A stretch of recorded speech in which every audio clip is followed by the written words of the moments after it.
bờ sông thứ Tây em gửi trao anh ngày nào, giờ còn là hư vô em gửi anh đây lời chào.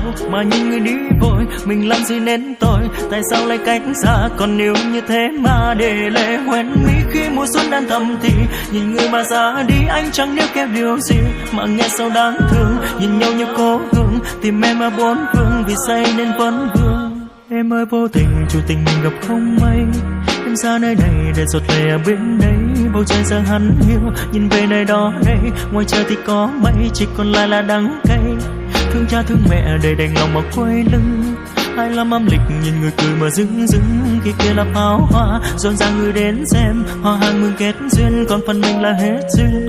Anh như trẻ lạc còn tăm tối giữa rừng thông, nơi cánh chim nhỏ lạc đàn tìm bến đỗ để ngừng trông. Anh là một con đom đóm mất ánh sáng đến xoay vòng, gieo cho anh cả một mầm sống nhưng chẳng chịu khô vun trồng. Vì lúc ấy ta còn trẻ nên đời bạc và mưu sinh, anh chưa học hết lớp 10 người ta gọi là lưu linh. Anh gắn bó với sông nước và cảnh vật này hữu tình, còn người ta cho em áo lụa hỏi tại sao trong phụ mình.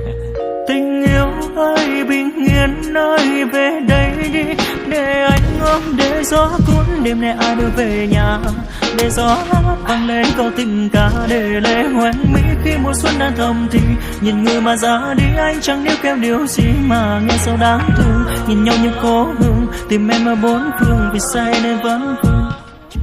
Hết rồi cuối cùng nắng thì cũng đã ngã vàng bên người nhắn tình, em phải thương bản thân mình. Buồn lắm phải không, dạ tràn lấp biển đông, biết người cũng chả trông nên thôi câu chuyện thể ra xong. Nhưng nếu anh say như thế này thì ai xem, người ta sẽ nói anh tệ với những thứ mà em đem. Vì thế nên anh phải sống như cái cách anh từng mơ, dù cho bản thân này hóa đá nhưng trái tim chẳng ngừng thở. Và ba của anh là lính má, anh từng làm cán bộ, anh không cho phép mình khóc, xe có hư cũng ráng độ. Đời người là kiếp đàn du, anh chẳng may làm lựa khách, đi với nhau cả một hành trình giờ có xa chẳng nỡ trách. Em ước là đời của em bình yên chẳng buồn phiền như người ta, mà giờ ra đây mà xem có người đang lên yêu hoa. Rồi sẽ tốt nhưng mà ở nơi khác chẳng còn bằng lòng như ở đây. Tình yêu của anh thì có đủ mùi vị nhưng mà chẳng ngọt như ở đây.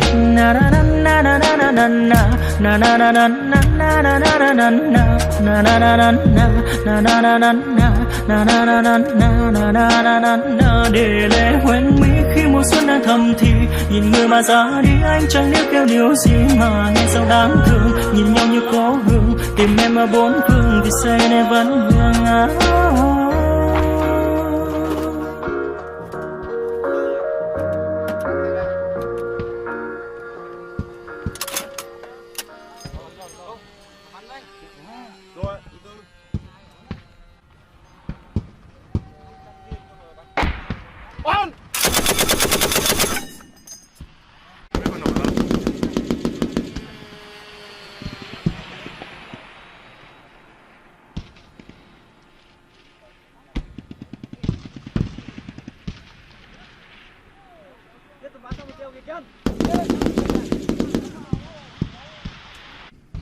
Cắt.